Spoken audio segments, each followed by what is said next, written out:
hand it over to Corey and hand it over to Corey.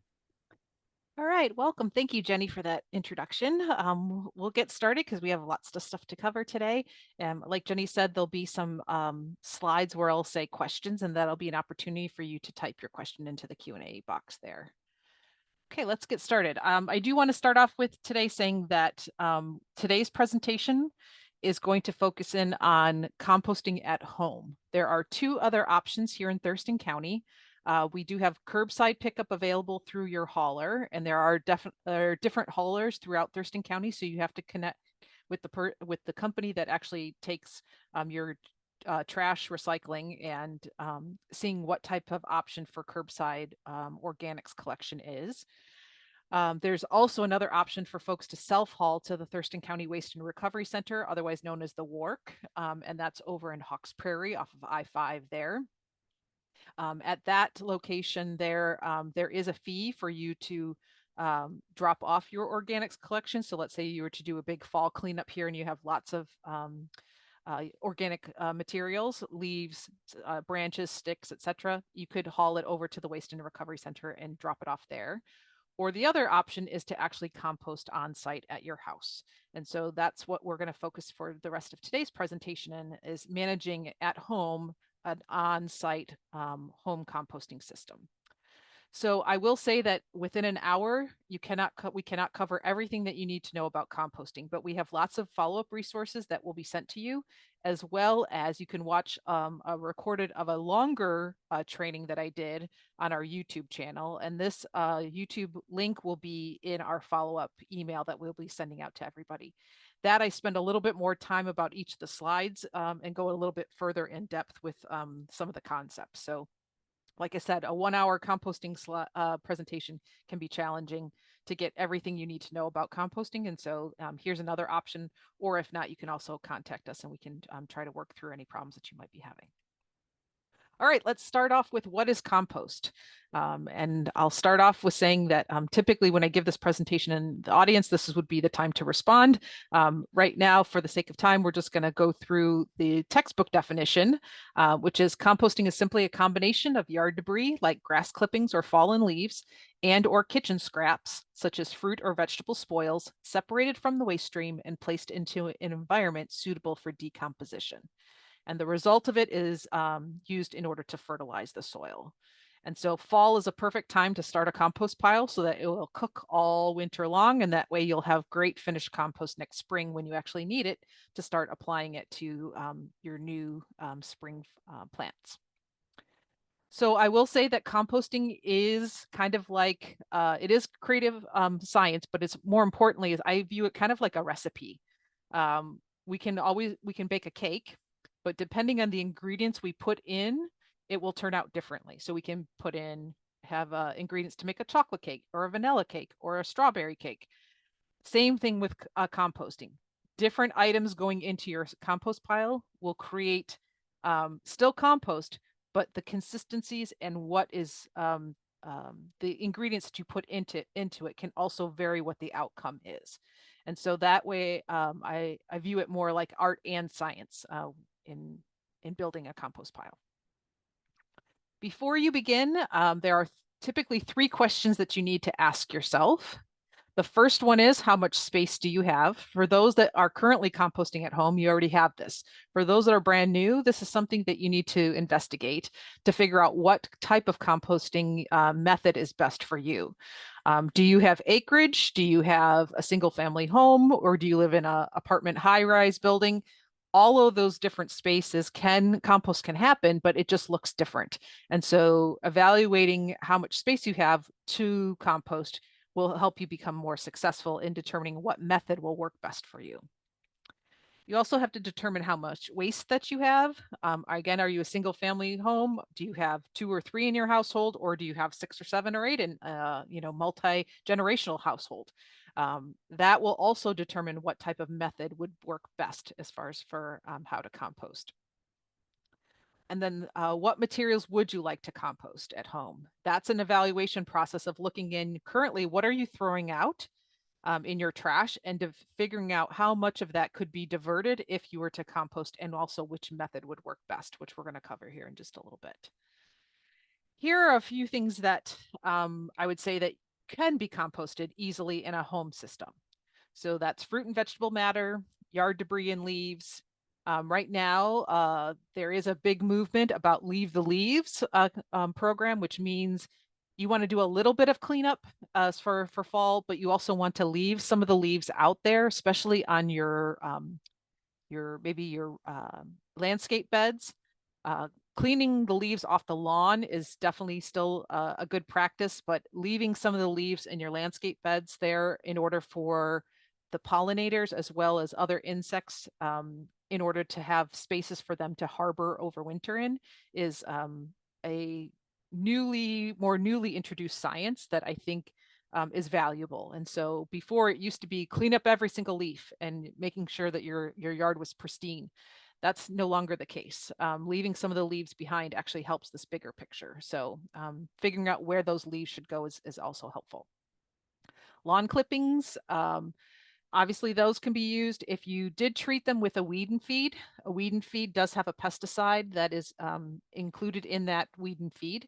And so if you plan to put your finished compost on vegetables, something that you're going to consume, I probably would not put um, treated lawn clippings in my compost pile, that I was actually going to have an end result of it putting into my vegetable garden.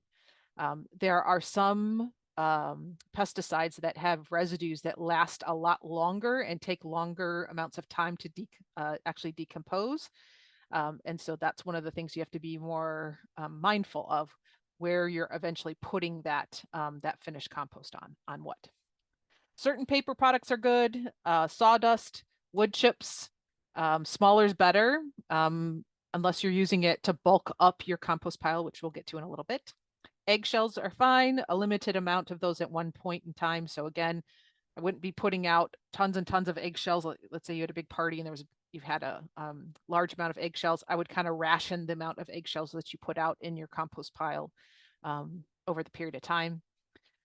Coffee grounds and filters, tea bags, and some manures. Those are all good. And to go back to the eggshell bit, there's a reason why we're going to get to that in just a little bit, for those that were wondering, why can't I put a whole bunch in there? What can't you compost at home? So here are a list of some of the things that I would avoid putting in a home system.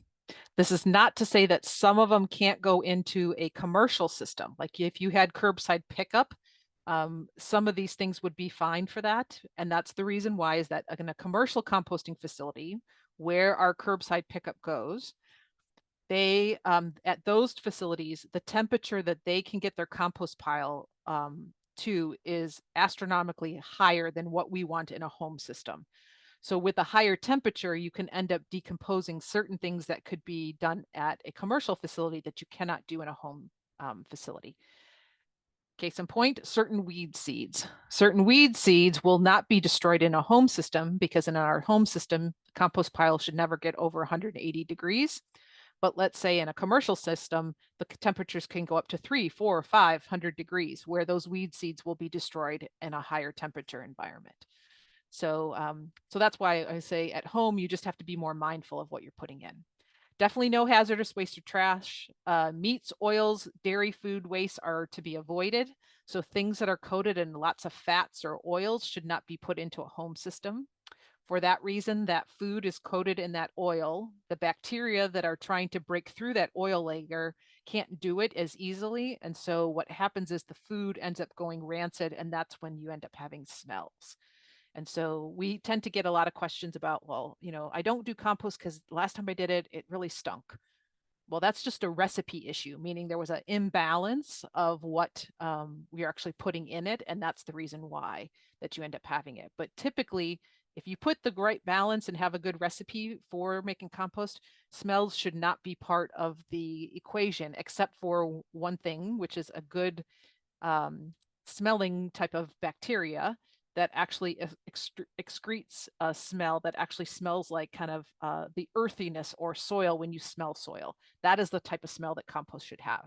It shouldn't be rancid. It shouldn't be a negative smelling in any way.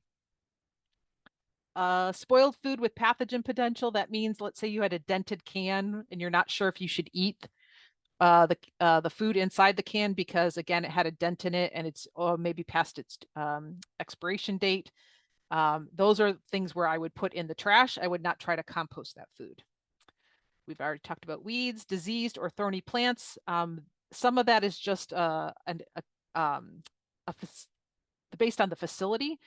Some of them will accept it, some of them won't. Let's say like blackberry or ivy, which most of them do not accept those types of weeds or diseased or thorny plants. The other part in a home system is that it will end up hurting yourself if you end up having like a bunch of rose thorns and they're quite prevalent, that you don't want to have that be in your home system just for safety reasons. Limited citrus or cedar. This is the reason for this is that our citrus and cedar are natural antibacteria killers. So what that means is those are typically our natural cleaning products are there to actually, because it kills off the bacteria.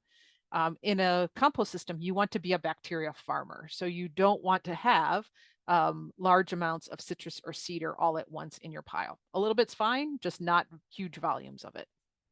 Treated painted wood, again, the same thing goes, that the bacteria can't get past those layers. Plastics you don't want to put in your home composting system, as well as the things that are labeled home compostable or I'm compostable.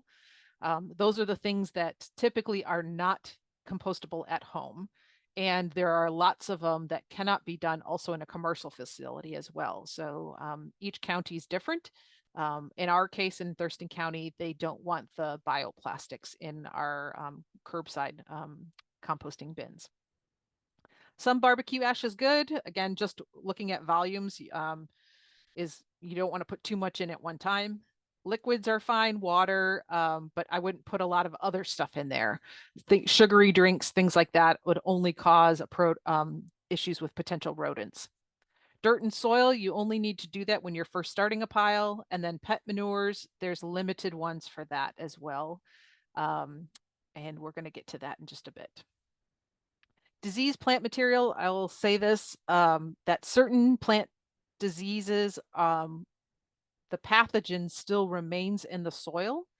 So I would first investigate to figure out what type of disease you have on that plant, and that will determine whether it should go in the trash or whether that can be composted. Most diseases there, I would say is typically more in the trash realm, rather that you don't want to actually have in your compost bin for that reason, because again, the pathogen remains in the composting process in a home system. In a commercial system, it's a little different because like I said, those temperatures get a lot hotter. All right, so we're at our first question break. So was there any questions that you might have? You can type them into the Q&A box and then Jenny will let me know. And if we miss this one, you can feel free. There'll be a couple more slides that have questions in it. So I'll try to answer a couple each time. Yeah, there aren't any questions right now. Okay, so we'll move on. All right, so let's actually look at the composting process. So there are two different main methods for composting, and I'll say that one involves a human, the other one is just it naturally occurring. And the two things that are naturally occurring is that organic waste, which is known as the fuel here, that will naturally decompose because it has what's called the microherd that is actually doing the decomposition process. So it's the bacteria, the fungi, the worms, and that are actually, especially the bacteria and fungi, are breaking down that food material so that the larger microherd, which is the worms and the arthropods, can end up eating that. And so that process happens naturally. It happens every day, 365 days a year, 24 hours a day. And then those two things, if you look at it in comparison of the entire process, which is the composting process, there's another way that you can get composting quicker, and that's by introducing a human into that process. And so if you look at this, if you think about this car being the composting process, the organic waste is the fuel in order to run the car. The microherd is the engine, which is actually keeping the composting process going. And then the human operator, we can actually be part of the composting process by speeding up the process. And so we'll be talking about that when we get to what's called hot composting. So here are a couple different composting examples there. Passive or cold composting, that's what I just explained, the fact that it naturally happens. It's at a slower rate. Again, you have the microherd and you have the organic waste, and those things are naturally occurring every single day. Active or hot composting introduces a human into the process. And then vermicomposting is a composting process that's dealt just with worms and decomposition via using worms in the decomposition process. And then the last one on the screen here is called bokashi composting. That is a completely separate decomposition process where all the other three that I just talked about all require oxygen in order to actually complete the composting process, where bokashi is actually the lack of oxygen. It's an anaerobic process. And so that's a completely different method. We're not going to be talking about that today, but there are resources out there if you're curious about that, especially in managing, if food waste is a primary method that you're interested in, bokashi might be a good system for you in managing your food waste. So let's talk about the two main systems, the passive versus the hot or active. And so passive, again, is a cold system, costs less, requires less work, and you pretty much don't have to intervene. And that's typically this type of composting. It doesn't have to be this big, but basically it's a pile in your yard. You just throw the organic material on it, whether it be lawn clippings, yard debris, anything from your raised beds, any of that stuff. You just throw it in, and literally in 2 years, you come back and there's finished compost there. Then microbes from the ground engage with that and break it down over a 2-year process. As I said, it takes up to 2 years. You're not restricted in pile size. You can make it as big or as small as you want. It's greater diversity of organisms because the organisms freely move in and out of the soil and into the pile. It isn't best for yard for food putting into the pile. It's better for yard debris, just because if you put food waste in that giant pile and you have rodents or other raccoons, possums, it's a free for all. It's basically there's nothing protecting it in order to keep those types of critters out. It doesn't require a lot of labor because basically you're just throwing it on the pile and you're letting it decompose, and then weeds, seeds, or diseases may survive because the temperature of that pile doesn't get very hot. So there it is again. And then the another type of system that is called the active or hot system, that, remember, requires us in the process. So it's you plus turning plus moisture equals an increased rate of decomposition. So those are typically done with a bin. You don't have to have a bin, but most hot systems do use a bin in order to help keep those temperatures where they need to be. So it's you plus turning and adding the correct amount of moisture can actually increase the rate of decomposition. So typically this is done within a 4 to 6 month period of time.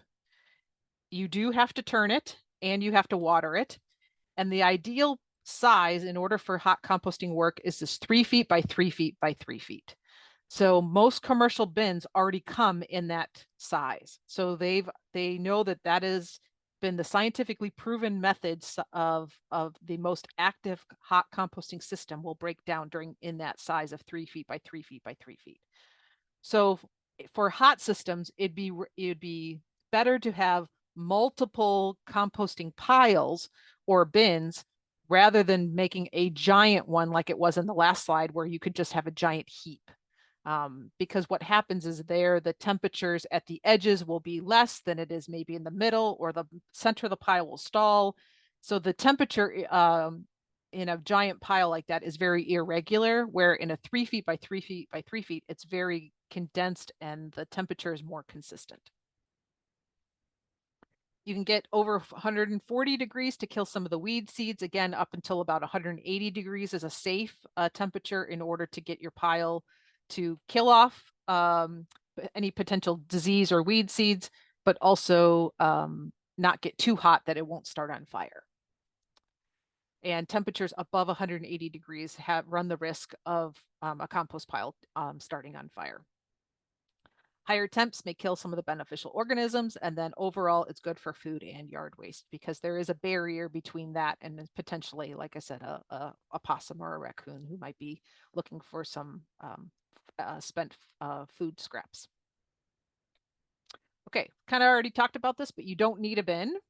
But here are some of the different options here. There's pros and cons to each of these. One of the follow-up resources we'll be sending you will list the pros and cons of each of the different bin styles so that you know which one will work best for you. Typically, the one that we have here on the lower right, we use this style in order to just do our collecting of our materials. We use the 2 center bins in order to process the compost. Another one is called a tumbler. That is the one bin that we tend not to recommend out in purchasing that style, for the reason that the tumblers are in not contact with the soil, which means you have to, with these bins, you can see that the bottom of it is actually touching the soil, which means that there's microbes going in and out of the bin, where here, there is no contact with the soil. So you have to be the manager of everything in that bin, which is pretty tricky. It can be a little bit extra challenging. And so it's not to say it can't be done. You just have to be more on your toes about keeping the right balance of microbes and the right balance of moisture and the right size in there in order for it to be successful. Here are some other types. Wire mesh can also work well. And also the wood pallet system there. The only downsides of these two is that they do dry out a little bit more quicker than some of the plastic versions. And then again, our cold system is, again, just piling it up in a heap. So all the rest of them were hot systems, except for this one, which is the cold one. As I said before, the Composting Pro and Bin handout is on our website, but also will be in your follow-up resources that we'll email you. Okay, questions? Any other questions so far? No questions. Okay. Moving right along then. All right, it's time to build a compost pile. So location, location, location is really critical. You want to make sure it's easy enough that you're going to want to go out and actually put materials in your compost pile. Don't put it so far out in your yard that you won't be willing to do that, especially in our inclement weather days. That can be also a challenge. But at the same time, you don't really want it right next to your house or next to a place where you're going to recreate, meaning if you have a deck where you're hosting and enjoying, relaxing times, you don't want to put your compost pile right next to it either. So just be mindful of that, is that you want to have it close enough, but also not too far away as far as having a good spot for there. And yes, there are some worm bins that you can actually do inside your home if you choose to do that. And that'll be in a separate workshop, which we can teach you how to do that. Just be watchful for that at our next year's composting workshops. And then also, if you end up buying a bin, some of them will come with a plastic liner on the bottom. At that last slide, I showed you the plastic bin had soil contact. Well, typically, some of those bins come with a plastic liner that's at the bottom. We never use that part. We actually don't encourage you to use that because you want the compost bin to sit right on the soil so that those microbes can freely move in and out from your soil into the bin. You could, if you did have a problem with rodents or moles or voles, I would say you could put a piece of hardware cloth, which is harder gauge wire, on the bottom of your compost pile, so that way the microbes can move in and out, but the moles or voles won't easily move in and out. Tools are really critical. On our YouTube channel, we have a whole video about the pros and cons of all the different types of tools to use. And what you need and what you don't need. There's a lot of things out there that are marketed saying, oh, you need this in order to compost, or you need this in order to garden. When in fact, you just need some basic tools from there. So access to water is really critical, and making sure that you have a good couple pairs of great tools is something to break things down, and also like a shovel or a rake of sorts would also be helpful. So we have a whole short little video about that on our YouTube channel, which you'll get, again, a link to it in our follow-up email. Here's some more. The one thing I will say that is critical is making sure you wear gloves. Yes, this is compost. Yes, it's a natural process, but you are dealing with microbes. And so if you end up having a cut on your hand and those microbes were to get into that, infection could set in. And so as a way to make sure that you're safe, we always encourage everyone to wear gloves when you're composting there.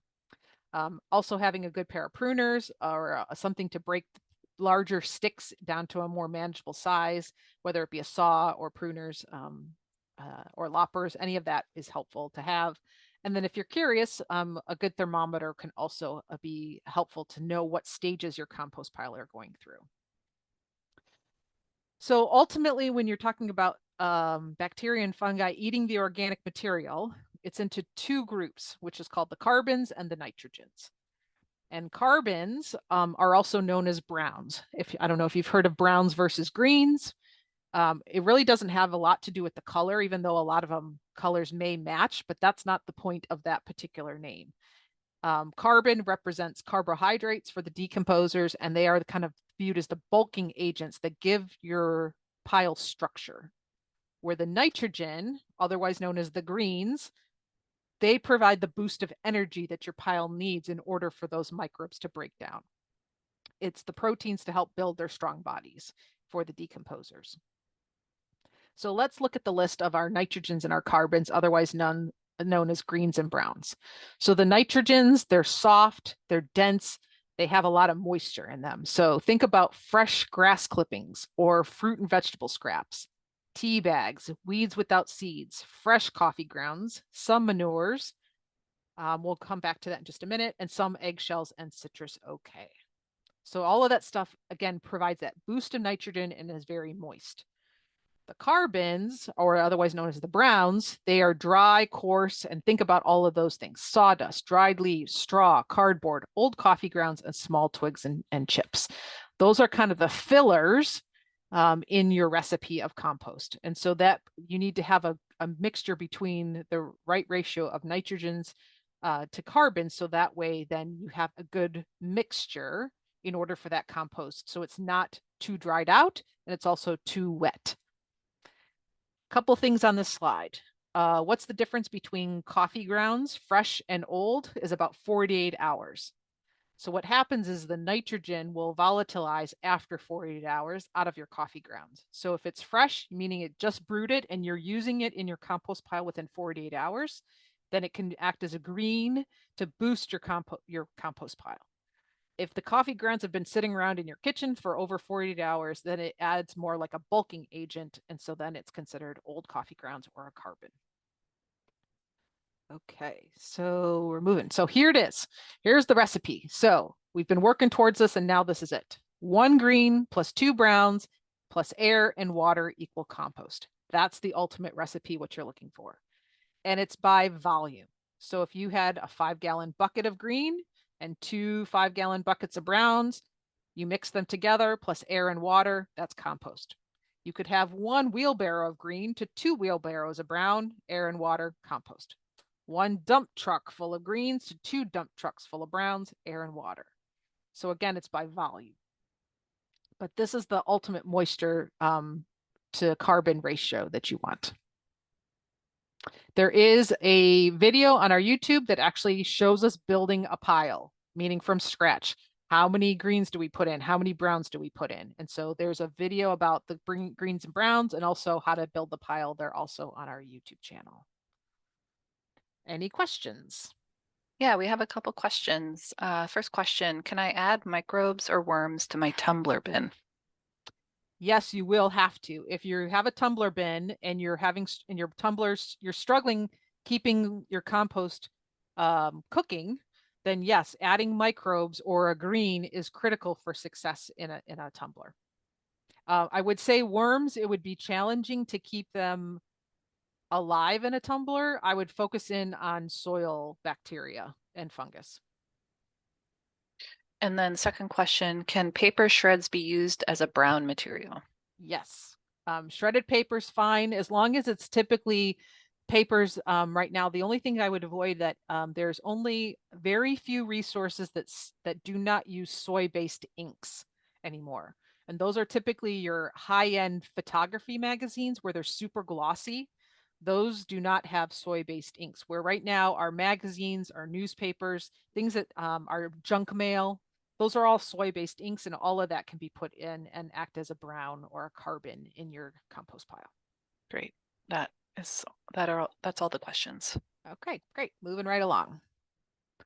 All right, building a pile. So what you want to do is break up the items into what we call the break, bruise, and bash. So if you've had a bad day, working on your compost is a good way to get your frustration out. Break things down into smaller pieces. It will help the pile heat up quicker, but also it'll help them break down quicker. So if you have huge, giant limbs in your pile, for a small hot system like this, for a 3x3x3, you want to break them up so that they fit into the bin, but also that they break down quicker by a smaller size. By putting water and then mixing the compost pile, which provides oxygen, warmth is going to be produced as a result of the bacteria and the fungus processing the food. Heat will be a byproduct of that. So you want to have the right ratios of water and oxygen and the microbes happily breaking down the material so that ultimately your compost pile will heat up. Hence the name hot compost, because the temperatures of your pile will heat up, and you'll be able to see that if you had a thermometer, but also you'll be able to see it, especially on a cold day. You'll be able to see steam coming out of your pile, or you'll be able to feel it just by putting your hand over the top of it. That's your indicator that the compost pile system is working. So that you should be able to, especially once you've built a pile, that you want to make sure that you have warmth as that byproduct. In order for that to happen, you need to make sure that you're turning it. And so there are different ways and, again, equipment in order for you to turn your pile. There is a tool here called a compost turner. It has blades down here that actually, when you put it into the pile, they flip up. And then what happens is, as you do like a rotating motion with the handle, the blades will, the levers will come down and then actually help mix the pile up. And that's helpful for when you have a plastic bin that has a more narrow mouth or lid. And so that way it's easier for you to mix stuff up into the bin. Pitchforks, sticks, and a PVC pipe are also great ways of getting air into your pile. And here's an example of one. So this was at a school, and they had a giant compost bin, but they couldn't mix it. And so they were trying to figure out how to get oxygen into the pile. You can also do that in a cold system. Remember that heap that we had in the backyard where you just throw your stuff in 2 years you come back? You could also put this in there, which is basically a PVC pipe with drilled holes in it. And you stick that in your pile, and it acts kind of like a smokestack. Basically, what happens is the oxygen comes in and out of that pipe, getting oxygen into the center of the pile, which is typically the hardest place to get oxygen into. So it just helps with oxygen exchange. In a commercial facility, the older method of processing this at a commercial facility was they used to take these balloons, they were deflated, they would put the composting material on top, the things that they were wanting to decompose. They would inflate it, and the oxygen would be forced up through the pile. And that's the way Silver Springs, which is our one of our local composting companies in Rainier, how they used to do it. Now they've moved over to this method, which is the far right, and where they actually have holes in the floor. And as they put the materials in to decompose, the oxygen is piped up in from the floor into the pile. It's forced up, like kind of like a jet force air being forced up into the pile that actually helps oxygenize the piles there. So oxygen getting into your pile is really critical, whether you're hand turning it or whether you're at a commercial facility, how they're actually managing it. There is a watering video as well as a finished, how do you know when your compost pile is finished video. Both of those are also on our YouTube channel. And I would say the number one problem that most folks have in a compost pile is that they underwater their piles. Here in Washington, everyone thinks, oh, we get so much rain. Yep, in the wintertime we do. And too much rain can be a problem. And so if you had a big heap and we were just getting, bombarded for months on time, I would probably put a tarp over it to help with, so that way it's not leaching out all of those nutrients into the rest of your yard. But in a regular hot system where you have a lid, I would just make sure that you're keeping that pile moist um, as a way to make sure that your pile does not stall. So the way that we do this is how, like I said, the visual that we're seeing here is how we actually mix it. So here's days of decomposition is on the bottom here. So 10 days, 20 days, 30 days, 40 days. So this was day 0 when you mix the pile on day 1, and this goes for 40 days. Now, the temperature when you mixed it here was probably right around 90 degrees when you first mixed the pile on day 1. But as soon as you mixed it and put all of your the right ratios of greens to browns in there, automatically then the temperature of that pile is going to increase. And if you look at from between 0 and 10 days after the pile is increased, this for here would shoot up to about 160 degrees if you rotated or mixed that pile every 3 days, meaning the temperature of that pile would go up to 160 degrees and it would stay there, mixing the pile every 3 days, all the way to almost to like 20, probably 5 or 6 days, 26 days. And then it starts to drop. And then eventually that's what you want your pile to do, because you want it to heat up quickly, and then it's going to shrink in half. And then eventually it'll stabilize out. And that means that the rest of the, it'll finish composting for the rest of the 40 days. If you were to only mix your pile every 10 days, you'll see what happens is the temperature comes up, but then it plateaus. So that's called stalling your pile. What you need to do then in order to get those microbes to start working again for you is you either need to evaluate, does it need more water? Does your pile need to be more air? Or do you actually need to add a boost of nitrogen to get your pile started again? If you do that, all of a sudden, if you add whatever's needed, evaluate whether it's too dry or doesn't have enough microbes in it, then what's going to happen? Then you're going to see a spike in the temperature again up here, and then eventually it's going to stable out again. So you're going to have to keep doing that until eventually everything starts to break down and the pile shrinks in half. And look at the temperature variances. If you were only to turn your pile every 30 days, it hits up here to a plateau and basically just stays that way. And this one will take a lot longer to finish. You are not going to get finished compost within 4 to 6 months. So one question we typically get is that people get concerned that their pile has shrunk during this hot phase. That's what you want it to do. So just keep that in mind, that your pile will visually shrink in half. And if it's not, that means you either need to add more moisture, more microbes, or turn it, get more air into it. So is it compost yet? The pile no longer heats up when turned. The material looks dark, crumbly, and sweet smelling. And after that, then you have to let it sit, especially if you want to use it on your, let's say, your vegetable starts or on your vegetable seeds. So once it looks like this, you put your items in and it looks like, again, brown, crumbly, and sweet smelling. You have to let the pile sit for 2 to 3 months.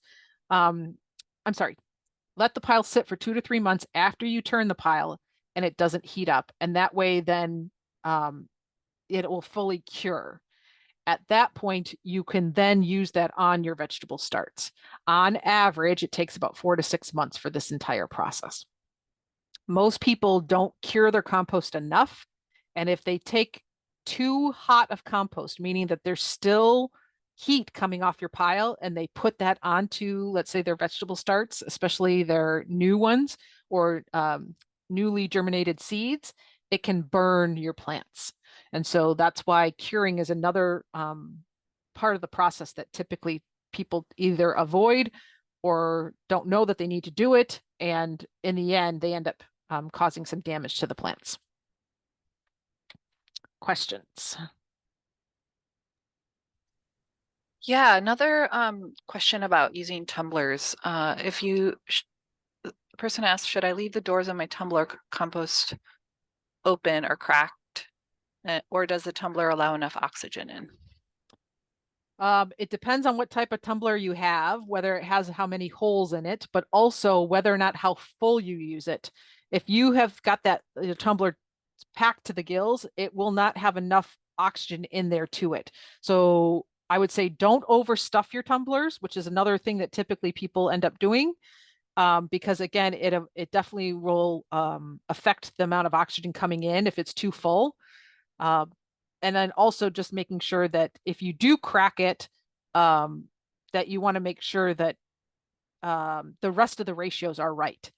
Meaning it's not too much oxygen, or also that you're then, if you have a rodent issue or something, that you're also allowing that into the process. So that's why I said tumblers are, yes, they're the most marketed bin style out there right now, but that's typically not the style that we are advocating, because it's really difficult to be successful with that. You have to manage it heavily in order for that system to work. Okay, so harvesting. So when you feel like it's brown, crumbly, and you can't actually tell what the items are, and I would say think about that in 90%. So 90% of the materials that you put in, you can't tell what they were, meaning they're already broken down. You'll have about 10% of it left, meaning there'll be larger sticks, some bigger pieces that just aren't fully decomposed. That's okay. What you're going to do is you're going to need to screen it. So there's lots of different methods. You can buy these commercial screeners online, or you can make one yourself. It's basically taking hardware cloth, which is, again, think about a tighter style of chicken wire. Chicken wire is too open.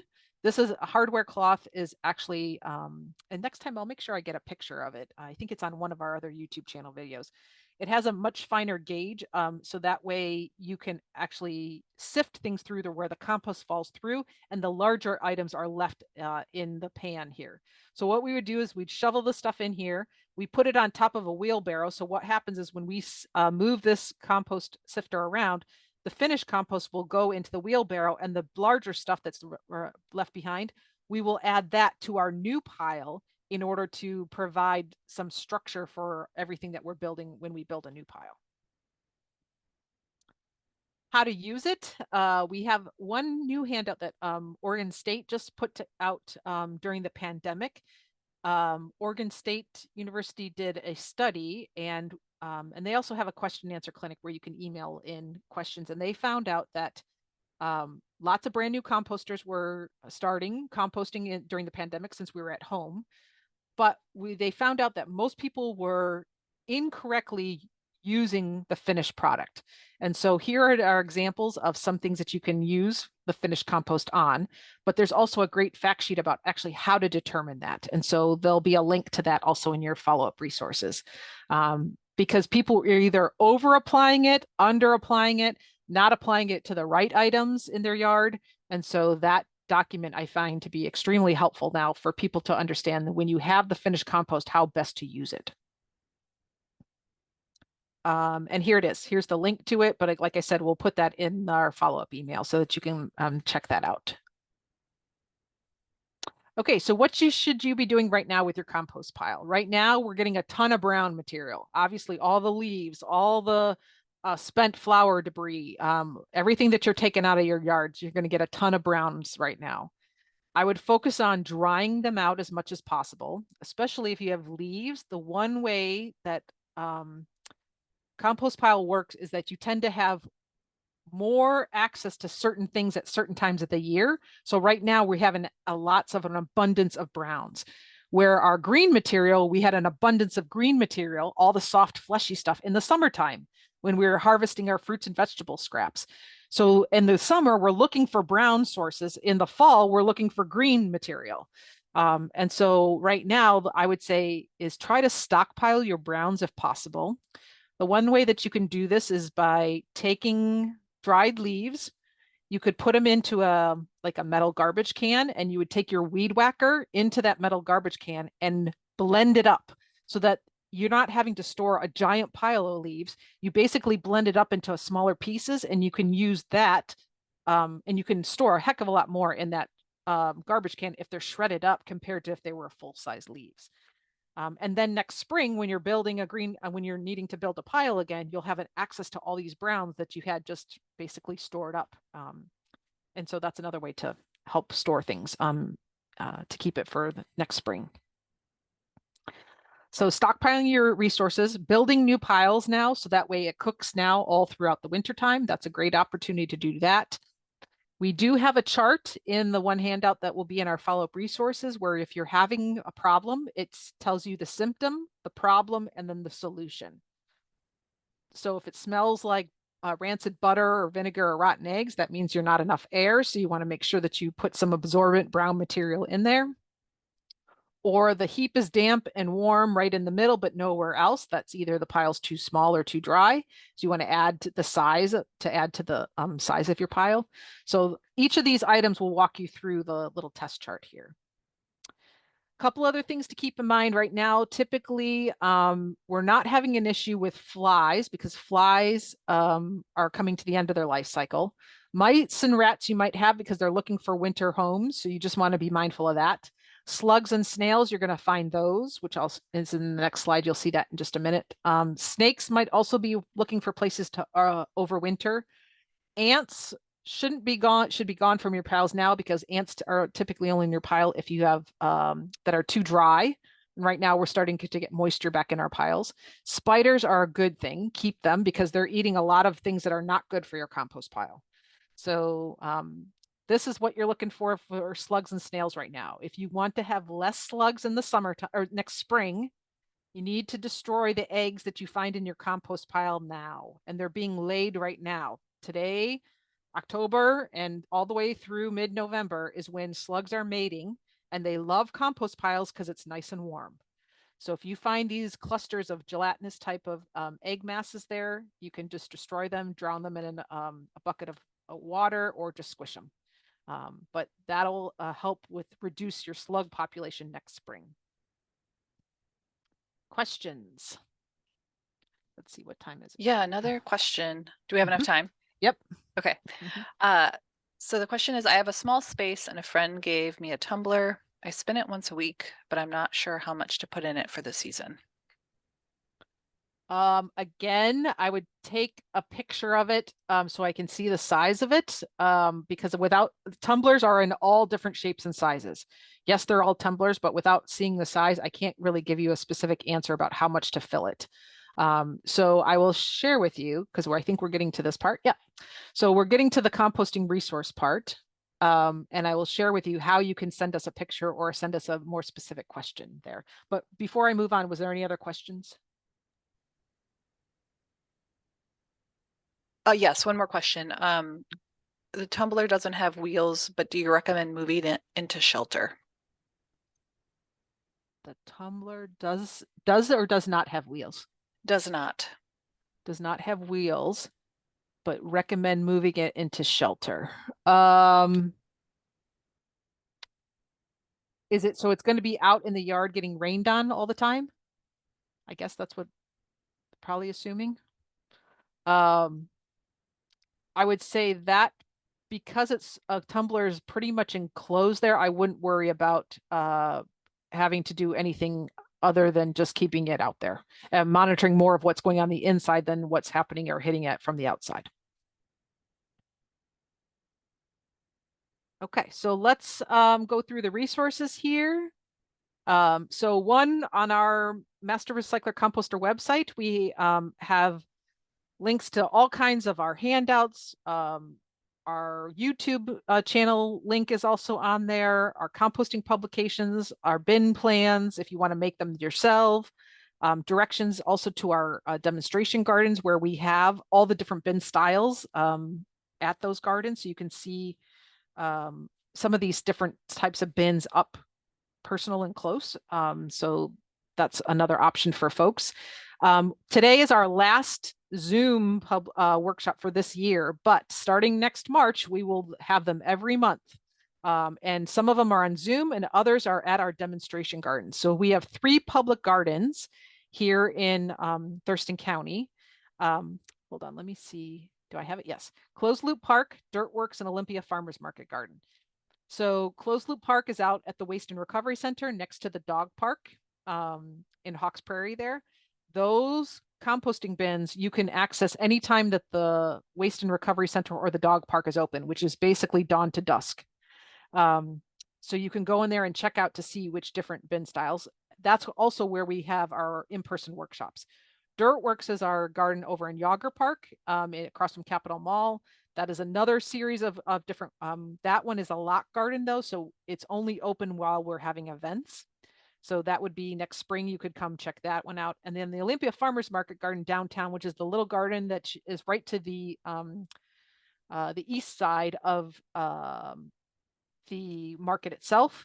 That is only where we do worms. So we do worm composting in that particular garden. So to go back to this, we will have in-person workshops at each of these gardens. So you're more than welcome to come next year also and see this happening in person, where we can actually show you better about the right consistencies in that. But in the meantime, I would say check out our web resources. This is our backyard composting publication. Again, these slides will be available to you, the recording of this, as well as our other publications that walk you step by step again about how to actually compost at home.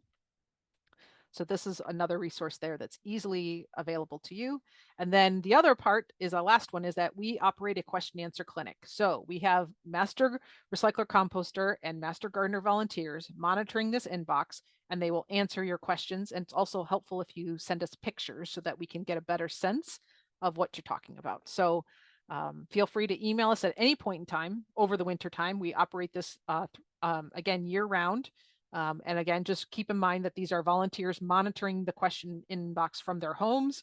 And so they engage that way via email. They are not allowed to make phone calls because, again, they're managing this stuff from their homes. And so we cannot give out personal phone numbers for you to engage with them. So, but my information is available. So if you also want to contact me, there's my contact information.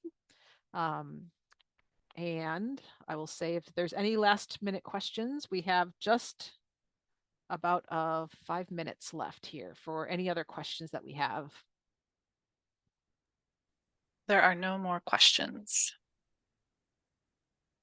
Oh, here's one that came in.